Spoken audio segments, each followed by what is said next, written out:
Hello everyone, this is Raju Singh और आज मैं आप लोगों को बॉन्ड ऑर्डर से रिलेटेड कुछ ट्रिक्स बताने वाला हूं।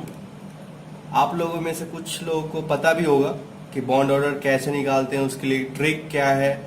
ठीक है, फिर भी मैं आप लोगों को बताना चाहता हूं कि बॉन्ड ऑर्डर कैसे हम आसानी से निकाल सकते हैं, काफ़ी कम मेहनत में देख के ही बॉन्ड ऑर्डर हम कैसे बता सकते हैं, इसके बारे में आज ये वीडियो है। ठीक है, तो आप लोग सब लोग जानते होंगे, ठीक है, कि बॉन्ड ऑर्डर क्या होता है। आपने केमिकल बॉन्डिंग चैप्टर में पढ़ा होगा कि बॉन्ड ऑर्डर वो क्या होता है, half number of electron in bonding molecular orbital minus number of electron in anti bonding. ठीक है, ये होता है बॉन्ड ऑर्डर निकालने का फॉर्मूला।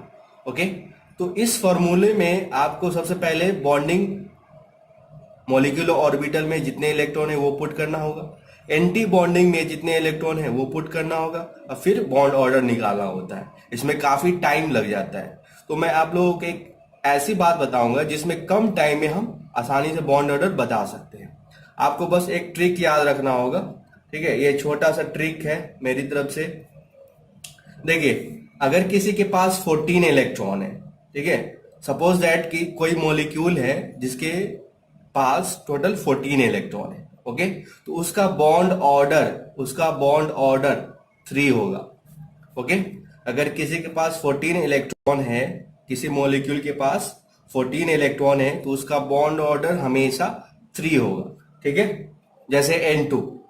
ठीक है, N2 के पास टोटल 14 इलेक्ट्रॉन है, क्योंकि नाइट्रोजन का एटॉमिक नंबर 7 होता है, ये N2 है, मतलब टोटल 14 इलेक्ट्रॉन।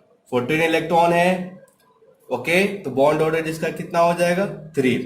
अब देखो, जैसे जैसे हम एक इलेक्ट्रॉन ऐड करते हैं, ध्यान से सुनिएगा, जैसे जैसे हम एक इलेक्ट्रॉन ऐड करते जाएंगे या एक इलेक्ट्रॉन कम करते जाएंगे, एक इलेक्ट्रॉन ऐड करो या एक इलेक्ट्रॉन सब्सट्रैक्ट करो, किससे, 14 इलेक्ट्रॉन से। ठीक है, यानी 14 प्लस 1 कर देते हो आप, एक इलेक्ट्रॉन। ठीक है, 14 में एक इलेक्ट्रॉन ऐड कर देते हो तो 15 इलेक्ट्रॉन हो जाएगा। ठीक है, 14 इलेक्ट्रॉन में एक इलेक्ट्रॉन ऐड कर देंगे तो 15 इलेक्ट्रॉन, तो इसका बॉन्ड ऑर्डर जो हो जाएगा वो 2.5 हो जाएगा। ध्यान से सुनिएगा, जैसे जैसे हम एक इलेक्ट्रॉन ऐड करते हैं या एक इलेक्ट्रॉन माइनस करते हैं तो बॉन्ड ऑर्डर 0.5 से डिक्रीज करता है। ठीक है, आप ये बात याद रखिएगा कि आप एक इलेक्ट्रॉन ऐड कर रहे हो, ऐड 1 इलेक्ट्रॉन, और सब्ट्रैक्ट 1 इलेक्ट्रॉन। आप एक इलेक्ट्रॉन 14 में ऐड कर रहे हो, किस में कर रहे हो हम, 14 में। ठीक है, 14 में प्लस माइनस 1 कर रहे हैं। ठीक है, 14 में प्लस माइनस 1 कर रहे हैं। ठीक है, तो बॉन्ड ऑर्डर कितना से डिक्रीज होगा, 0.5 से। अगर मान लो कि 14 में 2 इलेक्ट्रॉन ऐड कर दिए, ठीक है, तो 14 यानी 16, तो बॉन्ड ऑर्डर कितना हो जाएगा, 0.5। मतलब एक इलेक्ट्रॉन ऐड होने से 0.5 डिक्रीज होता है, 2 इलेक्ट्रॉन ऐड होने से कितना होगा, 0.5 इंटू 2 कर देंगे, 1। समझ में आ रहा है, यानी किसी के पास अगर 16 इलेक्ट्रॉन है, 16 जैसे O2, ठीक है, इसके पास 16 इलेक्ट्रॉन है। ठीक है, तो आप बताओ इसका बॉन्ड ऑर्डर क्या होगा, इसका बॉन्ड ऑर्डर 2 हो जाएगा। बिकॉज देखो, यहाँ पे 14 इलेक्ट्रॉन है। ओके, बॉन्ड अगर यहाँ पे 14 इलेक्ट्रॉन है तो बॉन्ड ऑर्डर 3। ठीक है, 15 इलेक्ट्रॉन है तो बॉन्ड ऑर्डर 2.5, 16 इलेक्ट्रॉन हो जाएगा तो बॉन्ड ऑर्डर फिर 0.5 से डिक्रीज हो जाएगा, बॉन्ड ऑर्डर हो जाएगा 2। ओके, आपके समझ में आ रहा होगा कि मैं ऐसे कैसे कर रहा हूँ। ठीक है, फिर से एक बार मैं बता दूं कि अगर 14 इलेक्ट्रॉन है तो बॉन्ड ऑर्डर हमेशा 3 होगा। अगर 15 इलेक्ट्रॉन हो गया, मतलब एक इलेक्ट्रॉन आपने ऐड किया, तो बॉन्ड ऑर्डर 0.5 से डिक्रीज होगा, यानी बॉन्ड ऑर्डर 2.5 हो जाएगा। अगर 16 इलेक्ट्रॉन हो गया तो फिर 0.5 से डिक्रीज होके 2 हो जाएगा। अगर मान लो कि मैं N2 प्लस कर दूं, N2 plus, okay, N2 plus मतलब इसमें कितने इलेक्ट्रॉन हो गए बता सकते हो आप। N2 का मतलब 14 इलेक्ट्रॉन और इसमें 13 इलेक्ट्रॉन। तो फिर आपने क्या किया है, 14 में एक इलेक्ट्रॉन डिक्रीज किया है, 14 से एक इलेक्ट्रॉन कम किया है, तो बॉन्ड ऑर्डर क्या हो जाएगा, 3 से फिर 0.5 डिक्रीज हो जाएगा, यानी 2.5 हो जाएगा। तो आपको बस एक बात याद रखना है कि ये जो 14 इलेक्ट्रॉन बॉन्ड ऑर्डर एक बॉर्डर लाइन है। ओके, आप ऐसे याद रख सकते हैं कि 14 इलेक्ट्रॉन बॉन्ड ऑर्डर 3 एक बॉर्डर लाइन है। आप 14 में एक ऐड करते हो या एक सब्ट्रैक्ट करते हो, बॉन्ड ऑर्डर 0.5 से डिक्रीज होगा। अगर 2 इलेक्ट्रॉन ऐड करते हो तो बॉन्ड ऑर्डर 1 से डिक्रीज होगा। मतलब एक इलेक्ट्रॉन बॉन्ड ऑर्डर 0.5 से डिक्रीज होगा। एक इलेक्ट्रॉन आप ऐड करो या सब्ट्रैक्ट करो, बॉन्ड ऑर्डर 0.5 से डिक्रीज होगा। आपके समझ में आ गया होगा मैं क्या बोलना चाह रहा हूं। जैसे देखो यहाँ पे मैं और बात बताना चाहता हूं। जैसे देखो अभी देखा हमने N2 है, ठीक है, 14 इलेक्ट्रॉन है, इसका बॉन्ड ऑर्डर है, बॉन्ड ऑर्डर इसका 3 है। ओके, अगर मैं N2 माइनस कर दूं तो इसमें 15 इलेक्ट्रॉन हो जाएगा। तो बॉन्ड ऑर्डर कितना से डिक्रीज हो जाएगा? 0.5 से। तो इसका बॉन्ड ऑर्डर 2.5 हो जाएगा। अगर N2 2 minus, suppose that N2 2 minus कर दूं मैं, 16 इलेक्ट्रॉन हो गए, बॉन्ड ऑर्डर क्या हो जाएगा? 2 हो जाएगा। जो मतलब जैसे जैसे एक इलेक्ट्रॉन ऐड करते जा रहे हैं, बॉन्ड ऑर्डर 0.5 से डिक्रीज होते जा रहा है। समझ में आ रहा है आपके? फिर देखो अगर मैं N2 प्लस कर दूं, ठीक है, मतलब 13 इलेक्ट्रॉन, तो फिर मैंने क्या किया है? 14 से एक इलेक्ट्रॉन डिक्रीज किया है, एक इलेक्ट्रॉन कम किया है, तो बॉन्ड ऑर्डर 0.5 से कम हो जाएगा, 2.5 हो जाएगा। तो काफी आसान है। ये हमारा बॉर्डर है, इसमें एक इलेक्ट्रॉन ऐड करो या एक इलेक्ट्रॉन सब्ट्रैक्ट करो, बॉन्ड ऑर्डर 0.5 से डिक्रीज होता है। ठीक है, तो आप हमेशा याद रखें कि बॉन्ड ऑर्डर मैक्सिमम 3 है। ठीक है, जैसे जैसे एक इलेक्ट्रॉन ऐड करते जाएंगे, बॉन्ड ऑर्डर 0.5 से डिक्रीज हो जाएगा। देखो 15 इलेक्ट्रॉन है, यहाँ पे एक इलेक्ट्रॉन हमने ऐड किया, 16 इलेक्ट्रॉन हो गया, बॉन्ड ऑर्डर 0.5 से डिक्रीज हो गया, 2 हो गया। तो इस तरीके से हम बॉन्ड ऑर्डर आसानी से बता सकते हैं। समझ में आ रहा है आपके?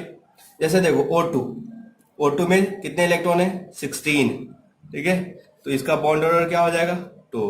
O2 प्लस कर दो मैं, मतलब कितने इलेक्ट्रॉन है? 15 इलेक्ट्रॉन, क्योंकि O2 का मतलब 16, O2 प्लस का मतलब एक इलेक्ट्रॉन निकल गया, 15 इलेक्ट्रॉन है। ओके, तो बॉन्ड ऑर्डर क्या होना चाहिए? तो आप लोग जानते हो कि 14 इलेक्ट्रॉन बॉन्ड ऑर्डर 3, 15 इलेक्ट्रॉन में बॉन्ड ऑर्डर क्या हो जाएगा? 14 में एक इलेक्ट्रॉन ऐड किया तभी तो 15, यानी बॉन्ड ऑर्डर 2.5 हो जाएगा। समझ में आ रहा है? फिर O2 माइनस कर दूं मैं, O2 माइनस का मतलब क्या हुआ? O2 मतलब 16 और एक 17 इलेक्ट्रॉन है इसके पास, 17 इलेक्ट्रॉन। ठीक है, तो बॉन्ड ऑर्डर क्या हो जाएगा इसका बताओ। देखो 14 पर 3 है, 15 पे 2.5 हो जाएगा, 16 पे 2 हो जाएगा और 17 पे क्या हो जाएगा? 1.5। अगर O2 2 माइनस कर दूं मैं तो 18 इलेक्ट्रॉन हो गया, 18 इलेक्ट्रॉन। तो फिर यहां से देखो कि 14 इलेक्ट्रॉन है तो 3, 15 इलेक्ट्रॉन है तो 2.5 से होगा, मतलब 0.5 से डिक्रीज हो रहा है। 16 इलेक्ट्रॉन है मतलब फिर 0.5 से डिक्रीज होगा 2, 17 इलेक्ट्रॉन है 0.5 से डिक्रीज हुआ 1.5 हो गया, फिर 18 इलेक्ट्रॉन फिर 0.5 से डिक्रीज होगा 1 हो जाएगा। तो इस तरीके से हम काफी आसानी से बॉन्ड ऑर्डर बता सकते हैं। मतलब क्वेश्चन देखो आंसर बताओ, ये है। बस आपको ये बात याद रखना होगा कि N2 है, 14 इलेक्ट्रॉन है, बॉन्ड ऑर्डर 3। अब 14 में जैसे जैसे एक इलेक्ट्रॉन ऐड करते जाएंगे या एक इलेक्ट्रॉन माइनस करते जाएंगे, बॉन्ड ऑर्डर 0.5 से डिक्रीज होगा। ओके, तो आप बता सकते हो। अच्छा यहाँ पे बताओ कितने इलेक्ट्रॉन है? 16। ओके, 16 इलेक्ट्रॉन, बॉन्ड ऑर्डर हो गया, बताओ, बॉन्ड ऑर्डर 2। ओके, यहाँ पे कितने इलेक्ट्रॉन है? 15 इलेक्ट्रॉन। तो देखो 14 में बॉन्ड ऑर्डर 3, 15 में क्या हो जाएगा बॉन्ड ऑर्डर? 2.5। यहाँ पे कितने हैं? 18 इलेक्ट्रॉन ना, 18 इलेक्ट्रॉन है। देखो 16 और ये 2 माइनस है 18 इलेक्ट्रॉन। तो देखो 14 मतलब 3 बॉन्ड ऑर्डर। ठीक है, अगर 16 हो जाए तो बॉन्ड ऑर्डर क्या हो जाएगा? 2 हो जाएगा। ठीक है, 17 में 1.5 हो जाएगा, 18 में कितना हो जाएगा बॉन्ड ऑर्डर? बता सकते हो आप? बताओ कितना हो जाएगा? 18 में बॉन्ड ऑर्डर 1 हो जाएगा। ठीक है, ये काफी आसान है, इस तरीके से हम निकाल सकते हैं। यहाँ पे देखो 16 और 17 इलेक्ट्रॉन है, तो बॉन्ड ऑर्डर क्या हो जाएगा बताओ? बॉन्ड ऑर्डर हो जाएगा, देखो 16 पे है 2, तो 17 मतलब एक इलेक्ट्रॉन ऐड किया, बॉन्ड ऑर्डर 0.5 से डिक्रीज हो जाएगा 1.5।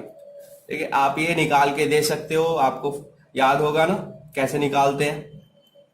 N2 प्लस मतलब 13 इलेक्ट्रॉन। ओके, N2 प्लस का मतलब 13 इलेक्ट्रॉन है यहाँ पे, 13 इलेक्ट्रॉन। बॉन्ड ऑर्डर देखो 14 पर बॉन्ड ऑर्डर 3, एक इलेक्ट्रॉन माइनस किया है मैंने तो बॉन्ड ऑर्डर 2.5 हो जाएगा, 0.5 से डिक्रीज होगा।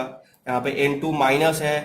ओके, N2 माइनस मतलब 15 इलेक्ट्रॉन। ओके, 15 इलेक्ट्रॉन है। N2 का बॉन्ड ऑर्डर 3 होता है, एक इलेक्ट्रॉन ऐड किया तब तो 15 इलेक्ट्रॉन हो गया, बॉन्ड ऑर्डर हो गया 2.5।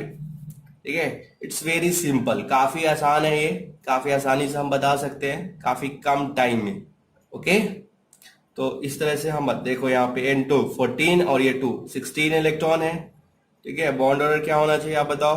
देखो 14 15 16, 16 पे बॉन्ड ऑर्डर 2 आया और आना भी चाहिए क्योंकि N2 14 इलेक्ट्रॉन पे 3, 15 पे 2.5, 16 पे 2। काफी आसानी से बता सकते हैं। अगर मान लो कि आपको डाउट हो कि सही में ये सही ट्रिक है कि नहीं, तो आपने ये फॉर्मूला पढ़ा ही है, ये कॉन्फ़िगरेशन जानते ही हो आप, sigma 1s sigma star 1s sigma 2s sigma star 2s।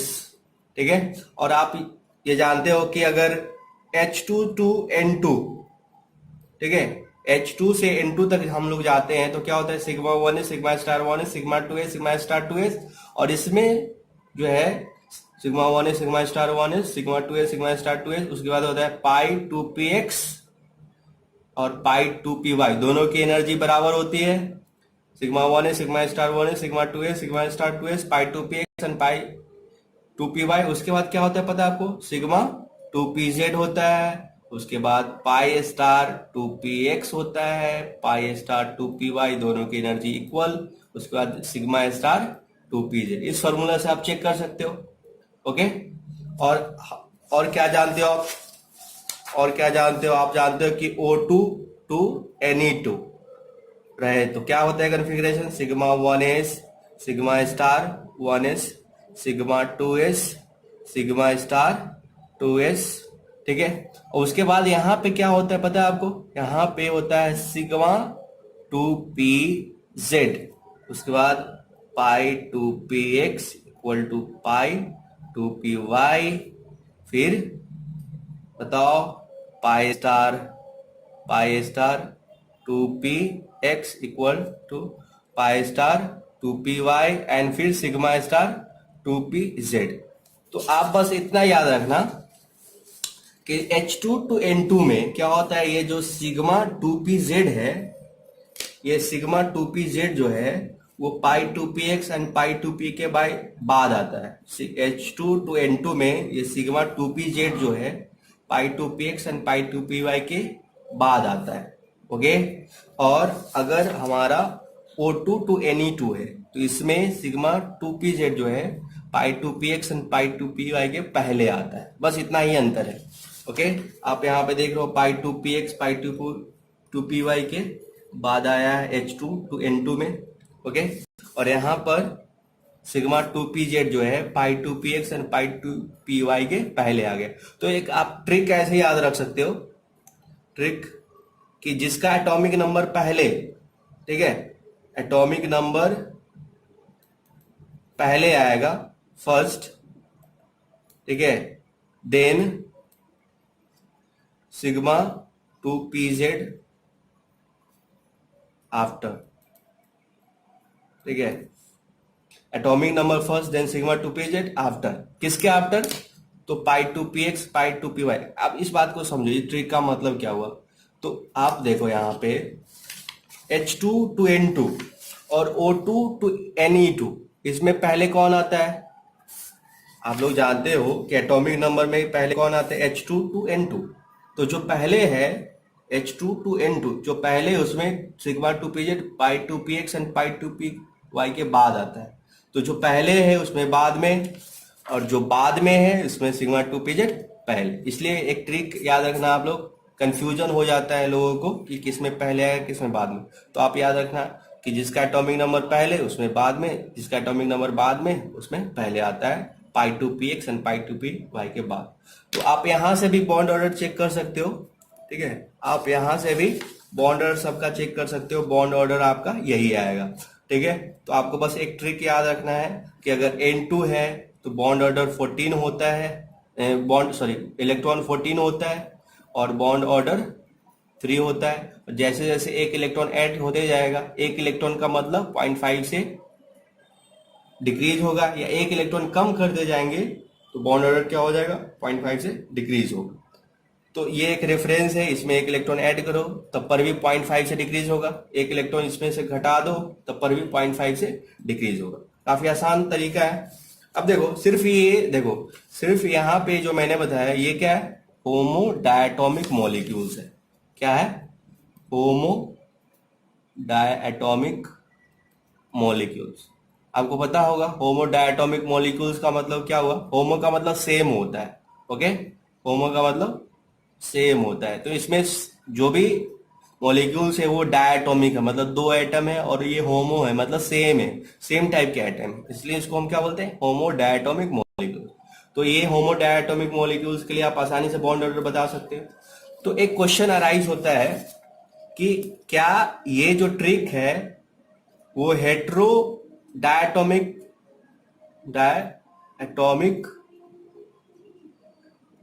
Molecule पर काम करता है क्या। आपके दिमाग में एक क्वेश्चन आता होगा कि ये जो ट्रिक है क्या हेट्रोडायटोमिक मॉलिक्यूल पे काम करता है, तो मैं बोलूंगा हाँ बिल्कुल काम करता है। जैसे आप देख लो यहाँ पे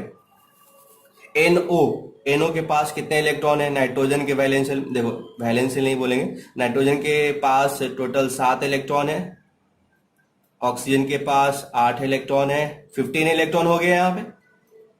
आप देख रहे हो 15 इलेक्ट्रॉन हुआ है यहाँ पे, तो 15 इलेक्ट्रॉन हुआ तो बॉन्ड ऑर्डर देखो कितना होना चाहिए, 14 प्लस 1 15 होता है, तो बॉन्ड ऑर्डर 2.5, NO का बॉन्ड ऑर्डर 2.5 होता है। ओके, NO यहाँ पे देखो नाइट्रोजन के पास 7 इलेक्ट्रॉन है, ऑक्सीजन के पास 8 इलेक्ट्रॉन है, एक पॉजिटिव चार्ज का मतलब क्या हुआ, एक इलेक्ट्रॉन यहाँ से निकल गया, तो यहाँ पर भी बॉन्ड ऑर्डर क्या हो जाएगा, देखो 8 7 15, 15 इलेक्ट्रॉन है यहाँ पे टोटल 15 इलेक्ट्रॉन है, लेकिन एक पॉजिटिव चार्ज है तो एक माइनस कर दो ना आप, तो 14 इलेक्ट्रॉन हो गया, तो बॉन्ड ऑर्डर क्या हो जाएगा 3, यानी 14 इलेक्ट्रॉन मतलब बॉन्ड ऑर्डर 3, और एक इलेक्ट्रॉन ऐड करो या सब्ट्रैक्ट करो बॉन्ड ऑर्डर 0.5 से डिक्रीज हो। अब देखो NO माइनस है, NO माइनस मतलब नाइट्रोजन के पास 7 इलेक्ट्रॉन, ऑक्सीजन के पास 8 इलेक्ट्रॉन, 8 7 15।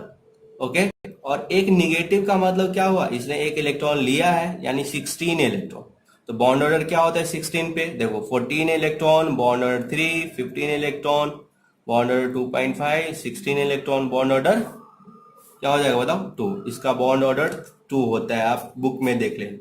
ओके, CO के पास देख लो, कार्बन मोनोऑक्साइड है, इसके पास 6 इलेक्ट्रॉन, ऑक्सीजन के पास 8 इलेक्ट्रॉन, 14 इलेक्ट्रॉन बॉन्ड ऑर्डर इसका 3 होता है।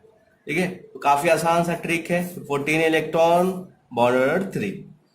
यहाँ पे कार्बन के पास 6 इलेक्ट्रॉन होता है, नाइट्रोजन के पास 7 इलेक्ट्रॉन होता है, एक निगेटिव चार्ज है मतलब एक इलेक्ट्रॉन ऐड करो, तो कितने इलेक्ट्रॉन हो गए 7 और 6 13 और प्लस 1 14 इलेक्ट्रॉन है।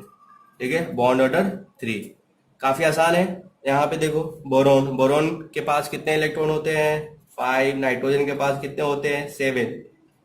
ठीक है, तो 7 7 और 5 कितना हो जाएगा 12। तो यहाँ से आप लोग जानते हो कि 14 इलेक्ट्रॉन बॉन्ड ऑर्डर 3, 13 इलेक्ट्रॉन, फिर 0.5 से डिक्रीज होगा 2.5, और यहाँ पे 12 इलेक्ट्रॉन, तो बॉन्ड ऑर्डर क्या 2। तो ये काफी ट्रिकी बात है ये, कि बॉन्ड ऑर्डर हम काफी आसानी से निकाल सकते हैं। ठीक है, एग्जाम में केमिकल बॉन्डिंग से काफी क्वेश्चन पूछे जाते हैं, और इस टॉपिक से तो पूछा ही जाता है, चाहे नीट का एग्जाम हो या जेई मेन या जेई एडवांस का एग्जाम हो, इसमें बॉन्ड ऑर्डर से रिलेटेड क्वेश्चन आता ही है। ठीक है, और बॉन्ड ऑर्डर का इफेक्ट तो आपको पता ही होगा। ठीक है, मैं थोड़ा बता भी दूं आपको कि देखो बॉन्ड ऑर्डर अगर इंक्रीज होता है, ठीक है, तो बॉन्ड लेंथ क्या होगा आपको पता है, बॉन्ड ऑर्डर बढ़ने से बॉन्ड लेंथ डिक्रीज होता है, आपको पता है। ठीक है, तो इससे रिलेटेड क्वेश्चन आ सकता है कि बॉन्ड लेंथ बताइए कि कौन कौन से मॉलिक्यूल्स का बॉन्ड लेंथ किसका सबसे छोटा है, तो आप बॉन्ड ऑर्डर से बता सकते हो। बॉन्ड ऑर्डर इंक्रीज होता है, बॉन्ड लेंथ डिक्रीज हो जाएगा। ठीक है, फिर बॉन्ड ऑर्डर अगर इंक्रीज हो रहा है, ठीक है, तो बॉन्ड लेंथ डिक्रीज हो जाएगा। स्टेबिलिटी ऑफ मॉलिक्यूल जो है, स्टेबिलिटी ऑफ मॉलिक्यूल्स वो क्या होता है, इंक्रीज होता है। आप याद रखना कि बॉन्ड ऑर्डर बढ़ने से बॉन्ड लेंथ डिक्रीज हो जाएगा, स्टेबिलिटी ऑफ मॉलिक्यूल्स इंक्रीज होता है। ठीक है, मॉलिक्यूल्स स्टेबल होता है। समझ में आ रहा है, बॉन्ड लेंथ डिक्रीज हो जाएगा, स्टेबिलिटी ऑफ मॉलिक्यूल। अगर बॉन्ड ऑर्डर जीरो हो जाता है, अगर किसी मॉलिक्यूल का बॉन्ड ऑर्डर जीरो हो गया, उसका मतलब पता है आपको कि that molecule will not exist, molecule will not exist नहीं करेगा, मतलब वो बनेगा ही नहीं। ठीक है, जैसे देखो अगर मैं पूछूं Be2 बेरिलियम 2, तो इसमें कितने इलेक्ट्रॉन है? देखो आप लोग जानते हो hydrogen, helium, lithium and beryllium. Beryllium में 4 इलेक्ट्रॉन, Be2 तो 8 इलेक्ट्रॉन। ठीक है, तो ये एग्जिस्ट करेगा कि नहीं, आप बताओ कि Be2 एग्जिस्ट करेगा कि नहीं? Be2 है, एग्जिस्ट करेगा कि नहीं? तो नहीं करेगा। देखो आप यहां से आप कैलकुलेट कर सकते हो कि 14 इलेक्ट्रॉन है, बॉन्ड ऑर्डर 3 है। अगर 12 इलेक्ट्रॉन हो जाए bond order 2, 10 electron bond order 1, 8 electron हो जाए तो बॉन्ड ऑर्डर क्या हो जाएगा? 0। मतलब Be2 एग्जिस्ट नहीं करेगा। समझ में आ रहा है, एग्जिस्ट नहीं करता है। तो इस तरह से हम बॉन्ड ऑर्डर से रिलेटेड सवाल बना सकते हैं काफी आसानी से। देखो बॉन्ड ऑर्डर इंक्रीज करेगा, बॉन्ड लेंथ डिक्रीज करेगा, स्टेबिलिटी ऑफ मॉलिक्यूल्स जो है वो इंक्रीज करता है। बॉन्ड ऑर्डर अगर जीरो हो गया तो मॉलिक्यूल एग्जिस्ट नहीं करेगा, जैसे Be2 माइनस एग्जिस्ट नहीं करता है। ठीक है, तो मैं उम्मीद करता हूं कि आपके समझ में आ रहा होगा।